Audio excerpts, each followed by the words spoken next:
Salut, Monsieur Hugo Le Cavalier, je suis naturopathe et étudiant en psychologie. Et si je te disais que ta façon de voir le bien-être est principalement ce qui te freine à l'atteinte de tes objectifs fitness? Aujourd'hui, on va voir ce que la science dit vraiment sur le bien-être et pourquoi mal comprendre ça peut littéralement scraper toute tentative d'atteindre ses objectifs, que ce soit physique, professionnel ou peu importe. Donc, on va regarder ça en 3 étapes. La première, on va regarder ce qu'on te vend un peu comme type de bien-être sur les réseaux sociaux. Ensuite, on va basculer dans ce que la science nous dit sur le bien-être. Et en dernier lieu, on va voir comment appliquer ça dans votre quotidien. Il y a beaucoup de gens qui ont de la difficulté avec la constance, la motivation, la discipline, ou ils n'ont pas nécessairement de la difficulté avec ça, mais dès qu'ils dérogent un peu de leur plan, c'est comme la culpabilité sans bon sens. On ne peut pas déroger, on est très rigide, il y a beaucoup de culpabilité, beaucoup de honte, beaucoup d'anxiété. Et si je te disais une chose, c'est que ça peut venir beaucoup de ta propre définition du bien-être. En psychologie, on parle de 2 types de bien-être. Le bien-être hédonique, donc on est beaucoup dans le plaisir, dans le confort et dans l'absence d'émotions négatives. Et on a le bien-être eudémonique, qui est beaucoup plus axé sur la croissance, le sens, les défis et l'atteinte d'objectifs. Donc, on peut être honnête envers nous et voir que sur les réseaux, on voit beaucoup plus, c'est quasiment juste ça, le premier type de bien-être que je viens de vous nommer. L'affaire, c'est que bien que ça soit scientifiquement démontré qu'il y a une partie de bien-être dans ça, ce n'est pas ce qui devrait être en majorité. Et ça, ben, ça cause 2 principaux problèmes. Numéro un, si on se dit: «Hey, moi, ma conception du bien-être est beaucoup plus dans le premier, donc la présence d'émotions positives, le plaisir, le confort et l'absence d'émotions négatives qui vient contaminer ça», eh bien, on a notre premier problème. Ce que l'humain va chercher à faire lorsque sa conception du bien-être, c'est ça, c'est de dire: «Oh, quand il y a une émotion négative, elle a comme pas rapport là, parce que c'est pas ça le bien-être». Donc, on va chercher à fuir cette émotion-là, à l'éviter. Et comment que tu fais ça? Ben, tu fais ça avec des renforcements court terme externes comme la bouffe, les réseaux sociaux, l'alcool, la drogue, cette obsession d'avoir le plus beau physique sur la planète pour les yeux des autres. On va aller chercher du renforcement externe parce qu'on se dit c'est pas normal de vivre des émotions négatives, ça contamine mon bien-être. Et c'est ça que tu vois sur les réseaux sociaux. Tu vois juste le beau. Tu vois juste les beaux voyages, tu vois juste les belles personnes. Oh, je suis rendu papa, je suis rendu maman. C'est tout beau, c'est le fun, c'est comme cool. Mais c'est pas ça la vraie vie, dans le sens où je peux vous le garantir, là, depuis qu'on a pris cette tangente-là, on les a, les gens en bureau, là. C'est pas ça, là. Comme de l'extérieur, ça a l'air cool, mais ça ne l'est pas pendant. Puis c'est comprenable parce que c'est pas ça. C'est une partie de l'équation du bien-être, ça. Mais c'est pas ça. Et lorsqu'on en fait toute notre équation comme étant le bien-être, et c'est là que, comme j'ai dit auparavant, les émotions négatives, on va dire: «Oh, ça n'a pas rapport, il faut que j'évite ça», puis on va l'éviter avec justement la bouffe, l'alcool, les drogues, ces affaires-là. Le deuxième problème que je vois, c'est que si tu cherches à éviter les émotions négatives, comment ça fonctionne quand tu évites, c'est que ça augmente la puissance de celle-ci pour la suite. Ça veut dire que si c'est que tu sens que l'anxiété n'a pas rapport dans la vie, il ne faudrait pas en vivre, à chaque fois que tu as envie, tu vas l'éviter avec, comme j'ai dit auparavant, les renforcements externes court terme. Et si tu l'as évité, ça veut dire qu'elle va augmenter. Donc, tu vas vivre encore plus d'émotions négatives à long terme, plus tu évites. Donc, on est encore plus dans la marde en termes de hey, je vais aller dans la bouffe, hey, je vais aller dans l'alcool, dans la drogue, dans le gambling, dans je vais gamer, je vais checker Netflix, whatever. Tous des comportements qui, je le sais que vous le savez, ne sont pas nécessairement en cohérence avec atteindre vos objectifs. Bien, ça peut venir de comment qu'on voit la vie du point de vue de ça ressemble à quoi être bien dans sa vie, ça ressemble à quoi être heureux. Si on le voit de cet angle-là, on est vraiment dans le marbre. Donc, on va aller voir ce que la science dit à ce sujet. Comme j'ai dit, il y a une part de vérité là-dedans que oui, cette vision du bien-être-là contribue. Il contribue. C'est une contribution et non juste ça. Donc, il y a une part de vérité là-dedans. Mais il y a l'autre part qui nous manque et c'est celle qui va faire la plus grande différence dans l'atteinte de vos objectifs. Si on s'appuie sur une revue de littérature qui a été faite par Deci et Ryan sur le sujet des approches pour le bien-être, il y aurait deux visions, comme j'ai dit, pour le bien-être. Il y aurait le bien-être hédonique. Donc, ici, on est beaucoup dans la recherche de plaisir et l'évitement de la douleur.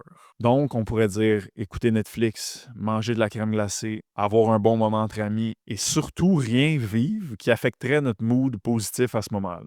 Fait que ça, c'est une vision du bien-être qui existe dans la littérature.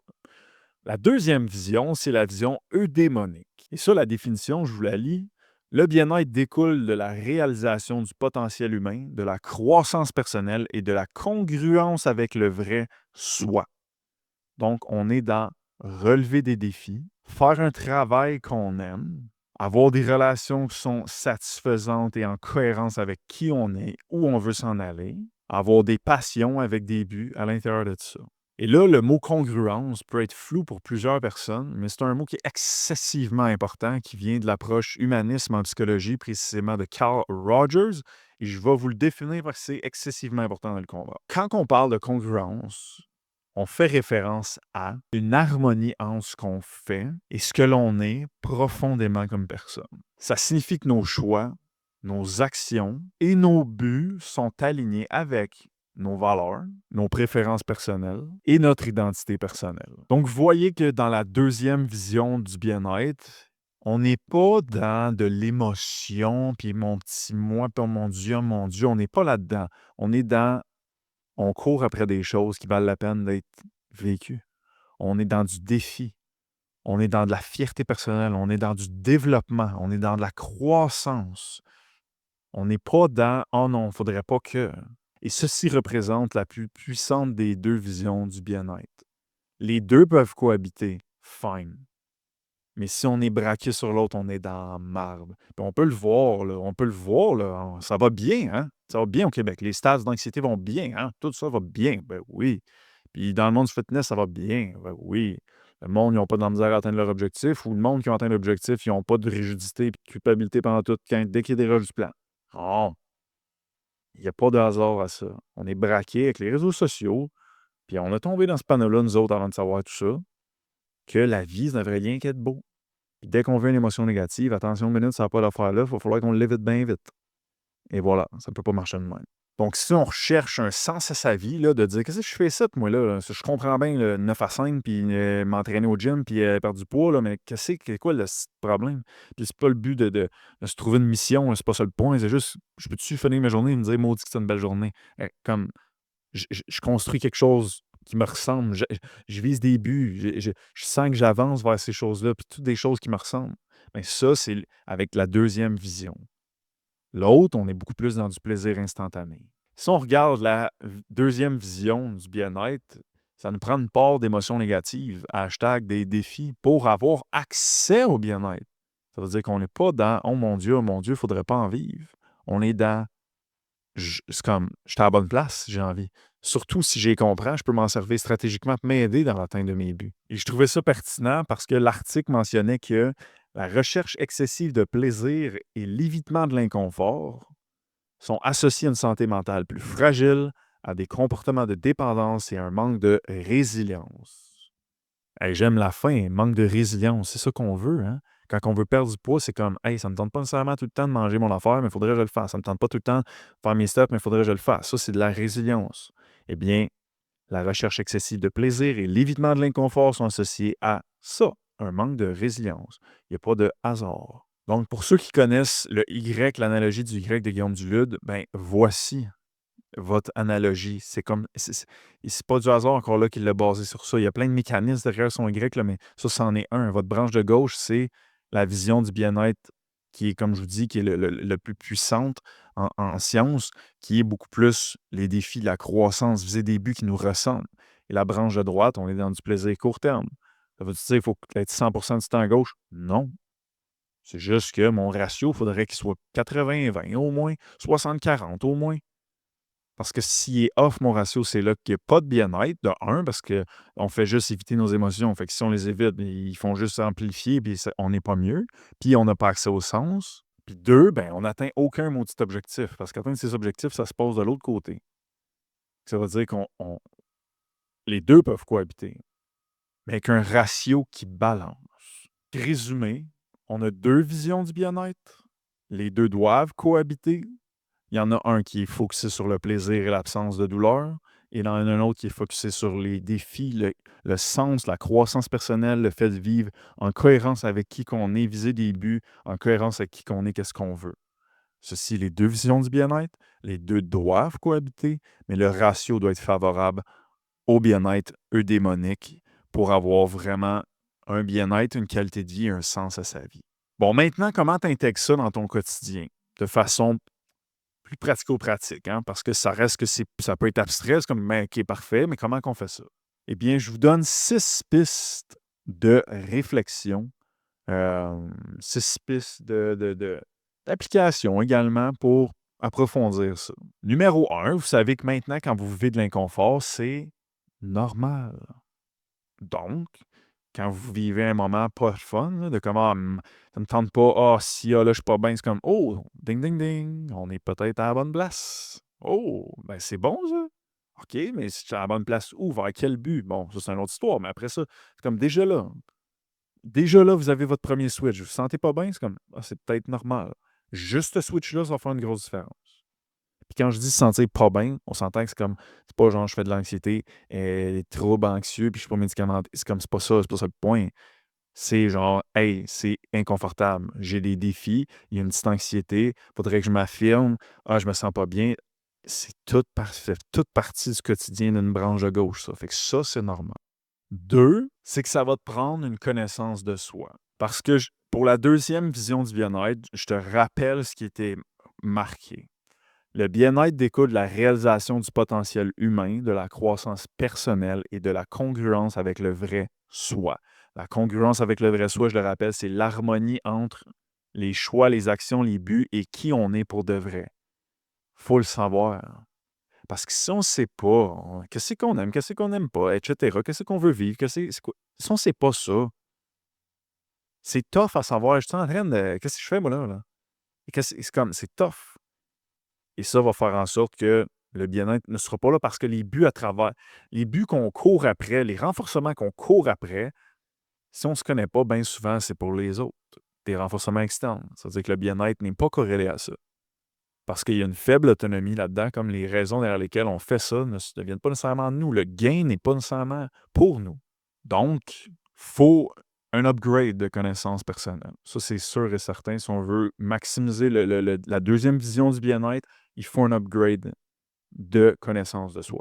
Ensuite, ça va te prendre des buts internes, des buts assez puissants pour tolérer l'inconfort que ces buts-là vont générer. Parce que ça va en générer. Welcome in the game. C'est ça la vie. Mais ça va te prendre des maudites bonnes raisons de te faire rendre. Sans ça, je ne sais pas comment tu vas te faire. Encore une fois, pour avoir des buts internes, il faut que tu saches qui tu es, qu'est-ce que tu veux, quelles sont tes valeurs, vers quoi tu veux t'en aller, qui tu veux tenir.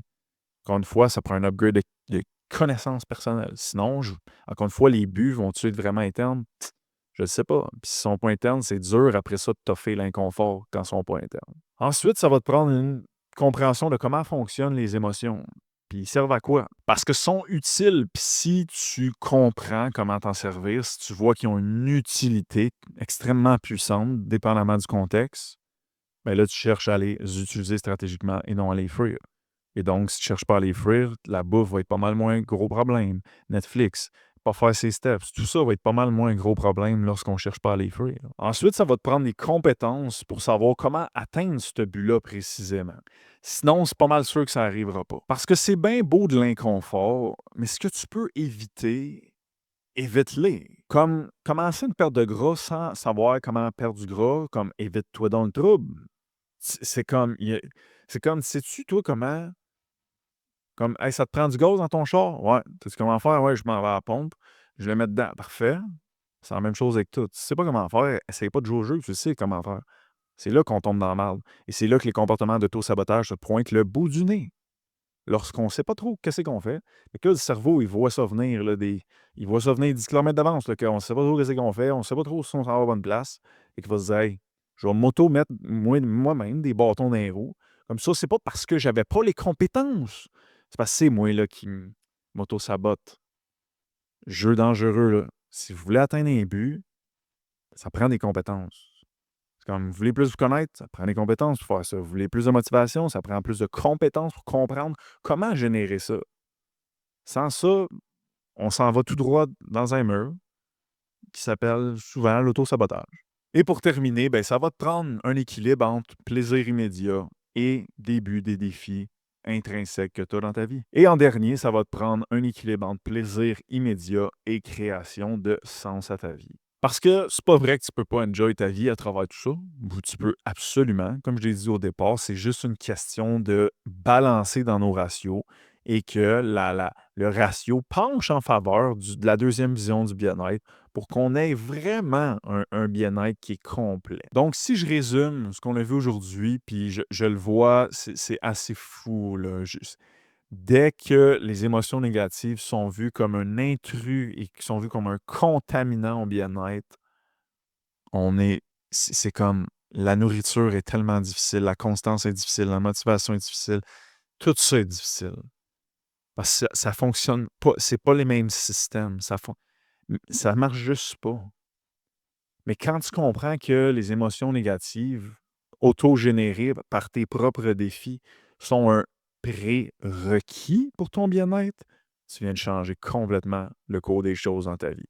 Puis tes buts, là, ton but de fitness, c'est un maudit pet. C'est une joke atteindre ça quand tu comprends ça. Quand tu comprends les mécanismes, là, c'est une vraie farce atteindre ses buts. Ça demande de l'effort. Ça enlève rien à ça. Mais c'est pas compliqué. L'effort est là, c'est difficile. Pensez à Jay du Temple, j'écoutais son documentaire à Jay du Temple. Hey, c'est tough ce qu'il a fait de sa tournée canadienne. C'est excessivement tough. Il est très endurant. Je serais prêt à gager ses traits de personnalité assez facilement qu'on s'y suscité dans le tape. Il est très endurant sur le plan de l'inconfort. Mais il savait qu'est-ce qu'il faisait. Il est appuyé sur les bons mécanismes, il est entouré, il sait comment faire du vélo, il sait comment courir, il était préparé au coton, il y avait une équipe avec lui, c'est comme ça va être tough, là, mais je suis pas inquiet que je vais y arriver. Cette certitude-là que tu as lorsque tu te mets un but, que ce soit perdre du gras, prendre la masse, whatever, vient de je suis appuyé ces bons mécanismes, puis j'essaie de me faire croire que je comprends comment ça marche. Si tu as les compétences ou tu es, appuyé par des gens autour de toi qui, eux, ont les compétences pour t'aider à travers ça, et que les raisons derrière lesquelles tu veux faire ça, tu es appuyé ces bons mécanismes, puis tu as les bons mécanismes de comment ça marche le bien-être, comment ça marche les émotions négatives, atteindre un but, tu vas avoir toute la confiance de la planète. Vous voulez plus de confiance en vous? C'est juste ça que ça prend. Cette certitude-là que, ben, je sais comment atteindre un but. C'est pas bien, bien compliqué. Ça va demander de l'effort. Ça, vous allez le savoir. Ça va tout le temps être le fun, va avoir de l'inconfort, mais vous savez comment ça fonctionne. Et ça, cette certitude-là amène une grande paix intérieure de comme, hey, c'est le fun parce que maintenant, peu importe ce que j'ai envie qui arrive dans la vie, je peux le faire arriver.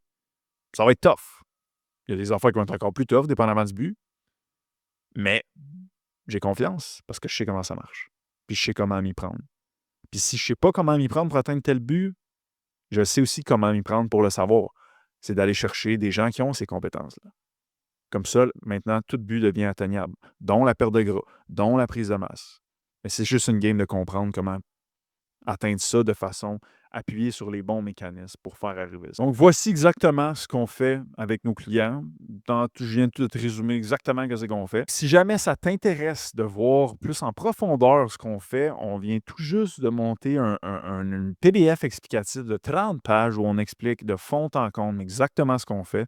Fait que si jamais ça t'intéresse de voir ça en long, en large, ben, le lien va être dans la description. Et nous, on se revoit la semaine prochaine pour un autre podcast avec 3 invités en même temps. J'ai très hâte de vous présenter ce podcast-là avec 3 chercheurs. Donc, merci encore pour votre écoute et on se voit la semaine prochaine. Bye!